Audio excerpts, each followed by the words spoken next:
Selamat datang kembali di Rekat Kapitalis. Kali ini kita akan membahas mengenai Bukalapak versus GoTo atau Gojek dan Tokopedia. Siapakah juaranya? Sebenarnya ini request dari salah satu orang yang komen di YouTube kita yang kita bahas soal saham teknologi terbaik. Dia minta bahas mengenai Bukalapak sama Tokopedia ini siapa yang paling unggul. Gitu. Langsung aja kita mulai. Hari ini gue ditemani oleh dia dan Sigma. Halo semuanya. Halo semua. Oke, langsung aja kita mulai dari persaingan e-commerce di Indonesia dulu ya. Nah, yang pertama kita lihat dari monthly web visit ini dalam jutaan, di mana setiap bulannya itu si Tokopedia ada kunjungan website sekitar 135 juta, Shopee itu 127 juta, Bukalapak 34 juta, Lazada 30 juta, dan Blibli.com itu 19,6 juta. Jadi sebenarnya tuh kalau di Indonesia bisa dikategorikan ada e-commerce first tier sama second tier ya. Bahkan ada third tier-nya juga. First tier-nya itu si Tokopedia sama Shopee, second tier-nya itu Bukalapak, Lazada, Blibli, dan teman-temannya. Ada lagi yang third tier-nya lagi, itu yang lebih kecilnya lagi, itu ada semacam penggolongan seperti itu. Kenapa di Indonesia itu ada penggolongan seperti itu ya? Karena marketnya itu berbeda-beda gitu. Maksudnya kayak si Lazada itu kan sebenarnya udah hadir dari tahun 2000, kalau gue nggak salah 2015 tuh udah ada ya sebenarnya. Waktu itu masih Tokopedia belum booming amat setahu gue sih. Gue juga dulu sempat pernah beli online di Lazada, cuman beli sekali doang. Apa setelah itu gue nggak beli online lagi, terus baru beli lagi di di Tokopedia. Kalau yang lain gimana? Lu ada ini nggak ada cerita tentang di antara 5 e-commerce ini nggak yang pertama kali lu beli yang lu inget gitu? Coba deh dia dulu deh. Gua itu pertama kali beli itu kayaknya gue tuh beli di ini deh, di Burberry lagi, apa namanya? Burberry. Iya, yang baju-baju itu bukan sih? Ya, Oh, BRBNK. Berry Bengka. Oke. Itu. Oh, terus? Terakhir beli itu belinya di ini GDID, abis itu. Oh, GDID, ya, I see. Ya, terus pas Shopee ada, gue ke Pindah Shopee. deh, Oh, pindah Shopee. Nah ya, kalau lu mah dari dulu apa Tokopedia apa gimana? Gue pernah Tokped, Shopee, sama Bukalapak.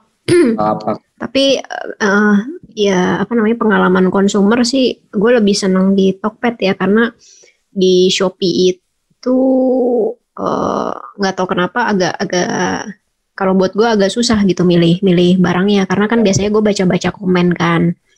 Nah terus di Bukalapak pernah beli sekali, barangnya kurang awet. Ya itu sih mungkin apa namanya, kualitas barangnya juga sih. Tapi nggak, kalau di Tokped ini nggak tahu, selalu berhasil aja gitu. Oke.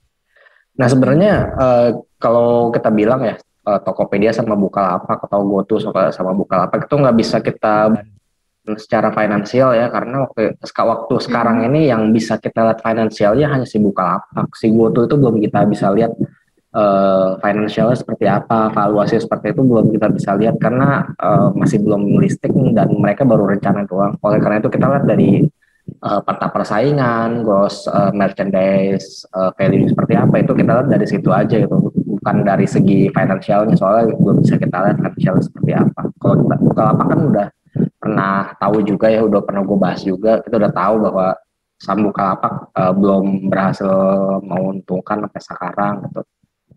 Jadi bisa kita lihat kayak gimana sih kinerja si Bukalapak. Selanjutnya kita lihat apps rankingnya seperti apa. Kalau Tokopedia itu di App Store itu ranking 2, Shopee ranking 1. Kalau di Play Store itu Shopee tetap ranking 1, Tokopedia-nya ranking 4. Bukalapak di App Store itu ranking 6, di Play Store ranking 5. Dan Lazada tuh di antara ranking 3 sama ranking 5 lah ya. Blibli itu masih di bawah. Jadi kalau kita lihat 5 e-commerce ini yang lumayan kita kenal lah ya. Nomor satunya tetap Shopee ya untuk apps rankingnya, sama monthly web visitnya kebetulan lebih kalah sama Tokopedia bulan di kuartal 1.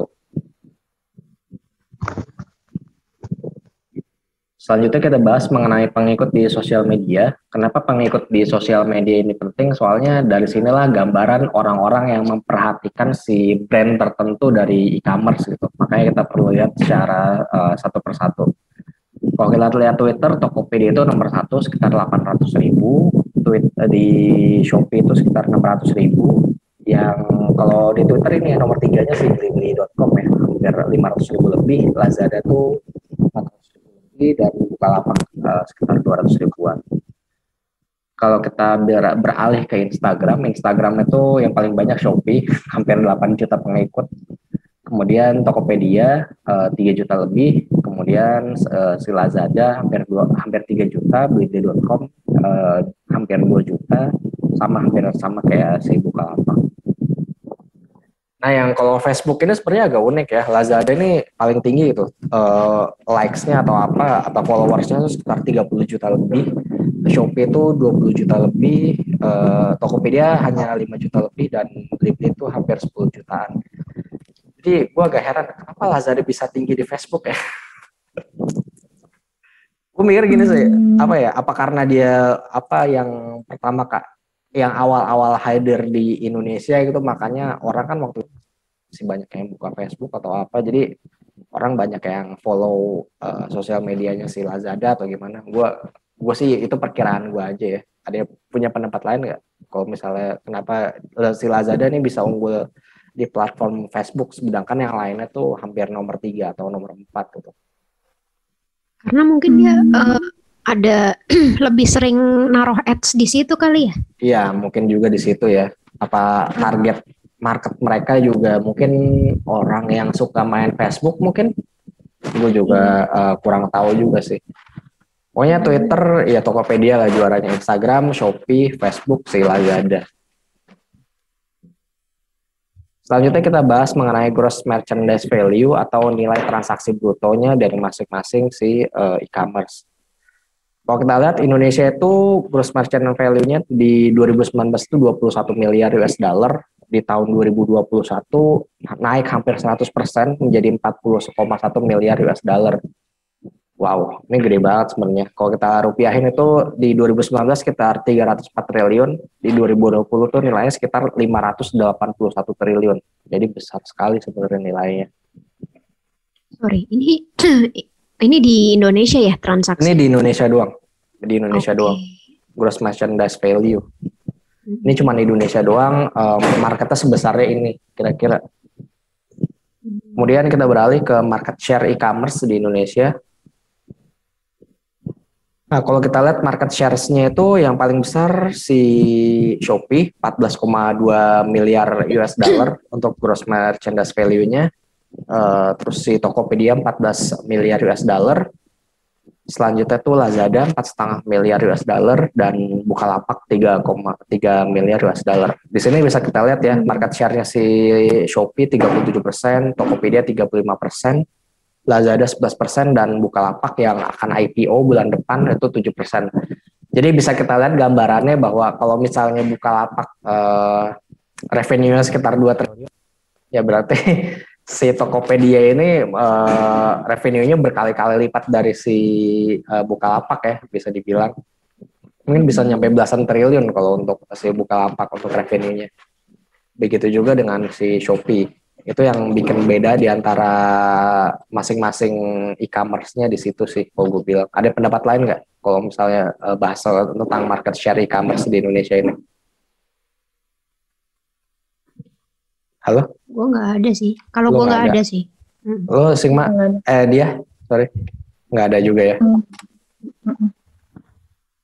Nah, selanjutnya kita lihat layanan dari Bukalapak.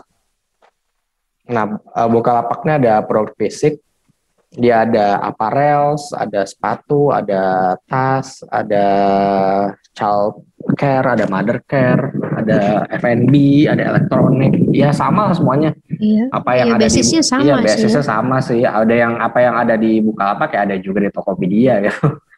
Begitu juga dengan produk virtualnya. Produk virtual juga ya sama ya, ada top up kredit sama electricity. Cuman bedanya si Bukalapak ada Dana ya. Soalnya Dana kan pemegang sahamnya dari MTech juga, sama kayak yang pemegang saham dari Bukalapak. Jadi itu yang bikin beda si Bukalapak sama yang lain itu. Dia ada Dana. Soalnya produknya Dana itu ya dipegang sama shareholdernya Bukalapak juga yang jaknya Emtek.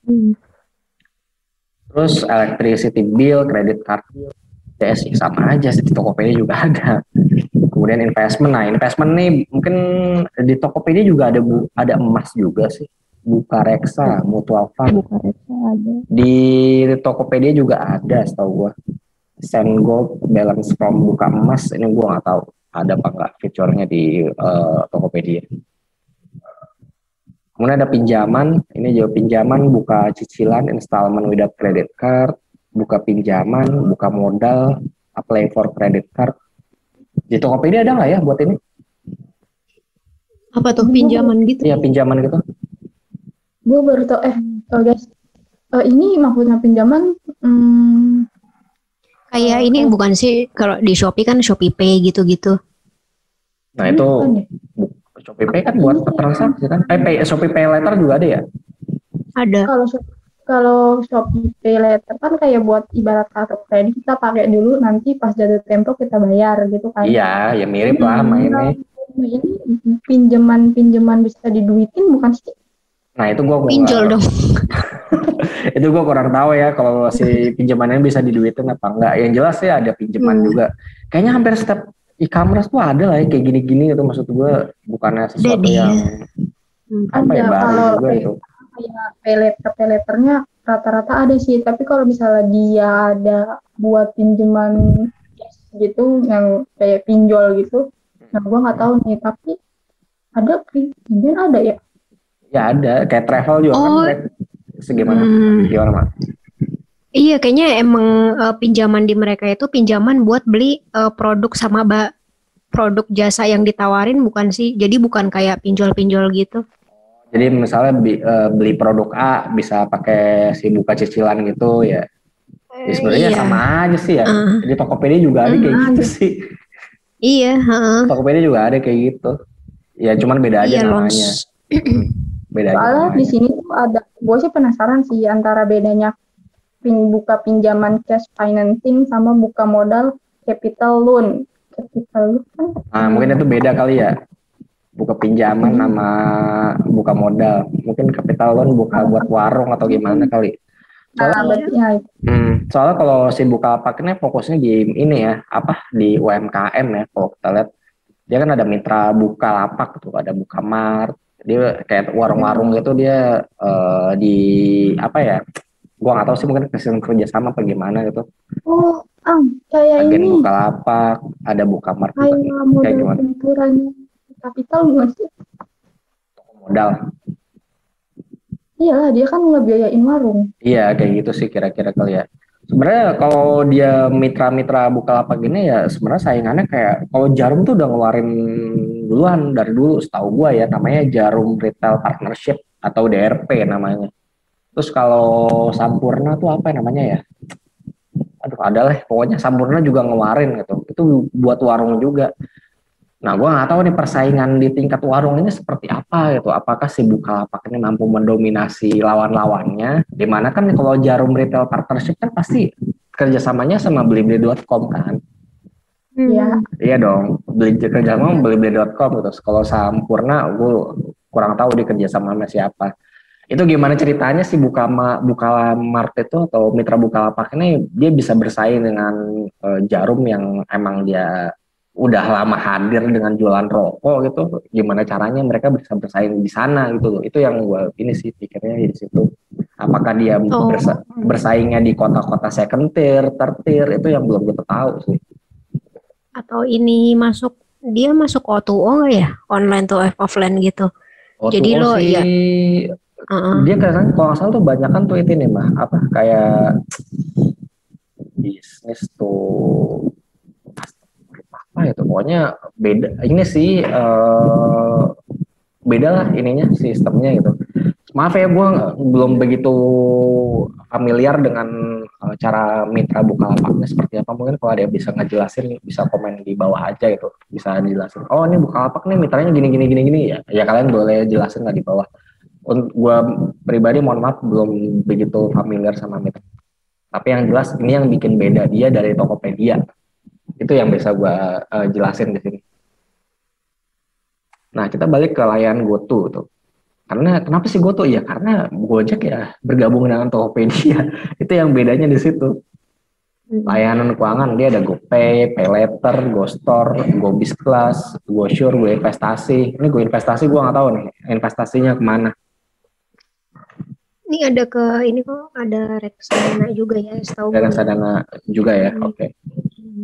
Kemudian dia ada layanan on demand, ya biasa lah ya, ini layanan on demand pasti dari Gojeknya, ada GoRide, GoCar, GoSend, GoBluebird, GoTransit, Udah pada GoBox. familiar lah ya. Udah familiar semua lah kalian kalau soal ini.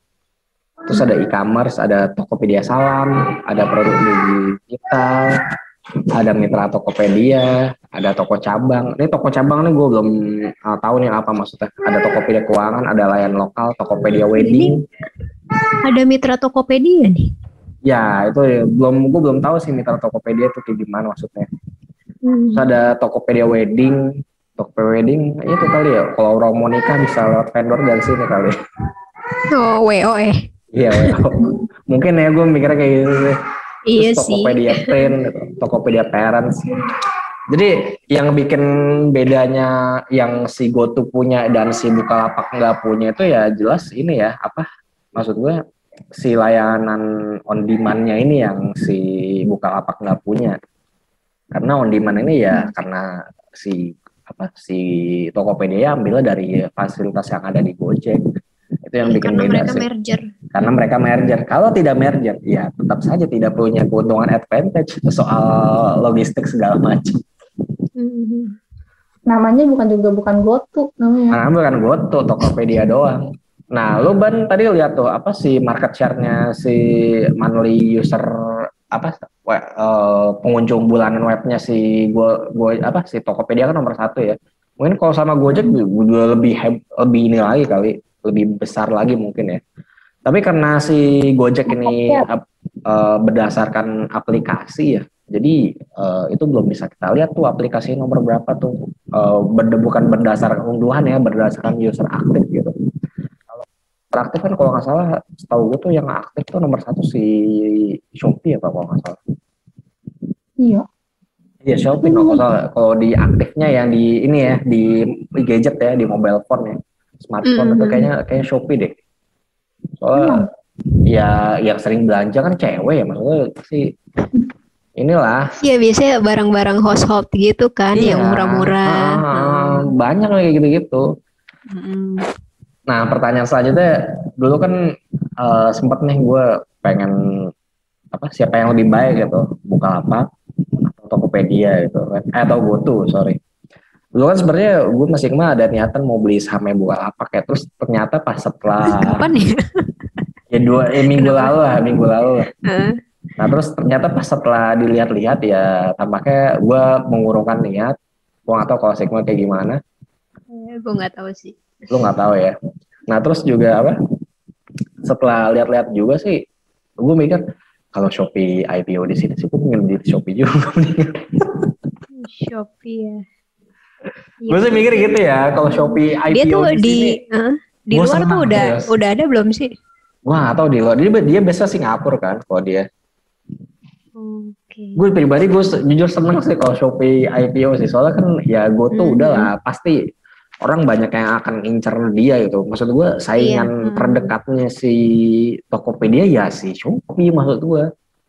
Itu yang pengen gue ini sih, pengen gue kalau misalnya Gojek nggak dapet ya si Shopee-nya aja gitu. Gue nggak tahu Shopee itu lebih profitable dari Tokopedia apa enggak, gue kurang tahu di situ.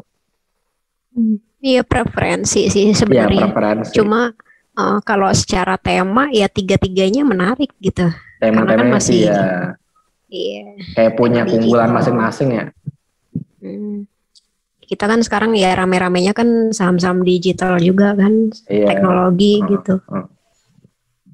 Cuman ya Bukalapak sayang sekali ya pas dilihat laporan keuangan ya sebenarnya jujur aja sih kurang menarik ya kalau gue lihat itu setelah lihat laporan keuangan segala macam. Mungkin Bukalapak butuh waktu lah untuk bisa berkembang ke depannya gitu. Nah Bukalapak atau bisa gimana Mak? Iya, atau bisa dilihat dari cara valuasi lain kan selain Ya. selain dari ya fundamentalnya gitu. Gua rasa sih juga apa ya, karena Bukalapak ini kan bukan satu-satunya sih, salah satu unicorn di Indonesia yang foundernya udah nggak ada di jajaran manajemennya. Setahu gue sih gitu. Okay. Baca di mana gitu? Oh, baca yang di ini tadi nih. Sorry.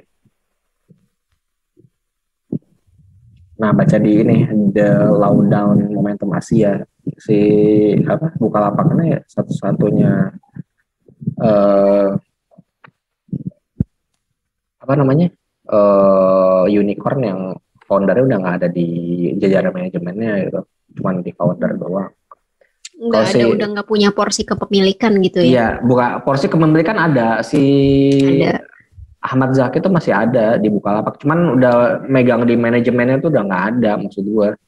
Kalau si I see. Di Tokopedia kan si William siapa namanya ya? William Tanu. Iya, William Tanu. Ya pokoknya itulah William itu. Gue agak lupa, sorry. Dia masih ada di jajaran, dia malah masih jadi direktur utamanya kan di Tokopedia gitu. Masih masuk manajemen nih. Masih masuk manajemen gitu. Terus di Gojek juga kalau salah founder masih ada di situ deh, salah satunya. Setahu gue ya. Meskipun si Pak Nadiem sudah menjadi menteri ya kan, nanti teman-temannya masih ada di sana gitu kan. Jadi itu sih yang bikin bedanya di situ. Bukalapak nih benar-benar udah dilepas sama foundernya, udah tinggal sekarang sama owner yang baru yaitu Mtek yang mayoritinya si Mtek. Ya itu. Gue kemarin kalau nggak salah dia juga sempat bilang kan, maksudnya bukan di siaran tapi kita pernah ngobrol di Bukalapak ini ada 1-2 reksadana sih, tapi emang nggak dijual ke umum sebagai salah satu pemegang sahamnya juga. Bukan mayoritas juga sih. Ya mayoritas ya, minoritas lah. Iya. Kalau reksadananya juga. Kalau reksadananya apa ya kita nggak bisa sebut lah ya, karena kalian cari sendiri aja prospektusnya. Iya. Ya mungkin nanti setelah IPO. Iya, kebuka semua. Iya, ada yang nampung juga. Nah, dia menurut lo Bukalapak bakal apa ya? Harga sahamnya kira-kira bakal ini nggak sih? Apa cuma naik 2 hari terus hari-hari berikutnya turun terus? Apa menurut lo ya habis naik stabil gitu? Menurut lo gimana deh? Waktu itu kan udah gue bilang sama lo, yang lo bilang antusias tuh mengalahkan laporan keuangan gitu. Oh, oke. Ingat kan itu? Enggak, menurut lu gimana? Ya itu kan bukan siaran ya. Coba menurut lu gimana kalau Bukalapak? Ini kira-kira bakal sukses apa enggak sih IPO-nya kira-kira? Kan sukses apa enggaknya kan harus dilihat berapa hari ya. Tapi kalau menurut gua tuh worry-nya tuh hari pertama tuh udah banyak yang dibuang, walaupun yang gua tahu sebenarnya ada beberapa insti yang nge-lock gitu. Cuman kan maksud gue ya tetap aja mau di-lock selok-locknya gitu kan, orang juga pasti punya hitung-hitungan dong, apalagi yang di-lock itu pasti kan. Itu jadi ya gue takut aja kayak sehari lo tuh yang cuma sesi 1 cium gitu, terus tiba-tiba langsung kayak gitulah. Kayaknya begitu sih, 3 hari gitu pergerakannya fluktuatif menurut gua. Oh, naik turun gitu menurut lo, fluktuatif ya. Oke. Kalau Mak, menurut lo Mak? Kalau kemarin sempat dengar cerita juga kan dari temen. Jadi kan kemarin itu range harga buka kan sekitar 700 sampai 8,5-an kan ya kalau nggak salah, sampai 850-an. Nah terus itu udah ada yang ngitung juga nilai wajarnya tuh bisa di atas itu. Oh gitu? Iya. Pakai ya, apa tuh? Di atas 1.000 lah, 1.000. Gue nggak tahu 1.000 berapa. Tapi masih di bawah 2.000. Nah, itu kalau misal nanti book buildingnya masih di kisaran 700-800 kan ya masih ada potensi kan. Cuma nggak tahu juga kan nanti kita book buildingnya di berapa gitu. Mungkin itu menentukan juga sih. Book buildingnya tergantung, banyak yang ngebit di harga 850 apa 700. Iya. Apa Tapi bisa menurut gue lebih dari itu tengah-tengah sih malah? 800-an. 800 ya menurut lo ya. Heeh. Iya.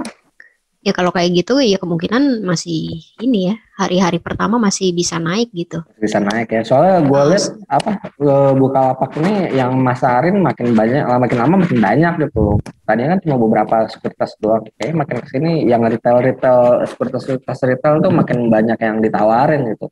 Bahkan gue pakai Philips Sekuritas aja sekarang udah ada menunya buat IPO Bukalapak ini. Tadi kan si Iya. Mirai Asset ya. Tapi emang gencar sih, kayak sekuritas tuh banyak Iya, banget yang sekuritas nawarin. Soalnya kayaknya emang yang minat sih banyak ya investor retail ya. Kayaknya tuh kayak Bukalapak mau IPO nih. Wah, seru juga ya, kayak antusiasmenya sih ada. Cuman kalau misalnya sukses dalam artian harga sahamnya melonjak signifikan di hari pertama, kedua, dan tiga, itu masih jadi tanda tanya sih. Soalnya kalau misalnya instinya nggak ikut main juga sih, ya Bukalapak akan fluktuatif seperti yang diceritain dia. Dinaikin, diturunin lagi, dinaikin, diturunin lagi. Wah, tuh jadi roller coaster dah tuh. Iya, cuma kan kalau misal dia weightingnya emang masuk top 15, mestinya ini sih ya, nanti lama-kelamaan akan stabilize dengan sendirinya gitu. Ya, Karena pasti fund-fund kan ada apa namanya, ada pilihan, ada bobot ke sana juga gitu. Apalagi ini kan masuk teknologi kan yang emang lagi temanya rame banget gitu. Antara bisa naik dari 1,5% atau enggak turun ke 0,5%. Kalau Kita tunggu aja lah. Iya, kalau waiting di IDX kan gitu ya. Kalau gue bilang waktu itu di mana tuh, di Rakyat Capital Refinance kan si Bukalapak nih kemungkinan bisa ngalahin si BNI kan di urut 15 itu. Kalau gue bilang.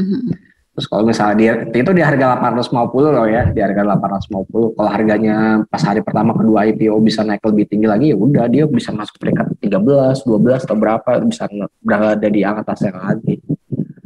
Iya, ada kemungkinan itu juga. Ada kemungkinan di situ. Tapi ada kemungkinan juga bahwa si Bukalapak ini dalam ya mungkin sebulan masih inilah, dalam 3 hari masih naik, terus sebulan sideways bagaimana, terus dari bulan-bulan berikutnya mulai turun pelan-pelan, tuh bisa aja kayak gitu. Jadi be careful aja sih sebenarnya buat kalian masing-masing, jangan terlalu nafsu juga masuk ke Bukalapak karena memang perusahaannya belum sustainable.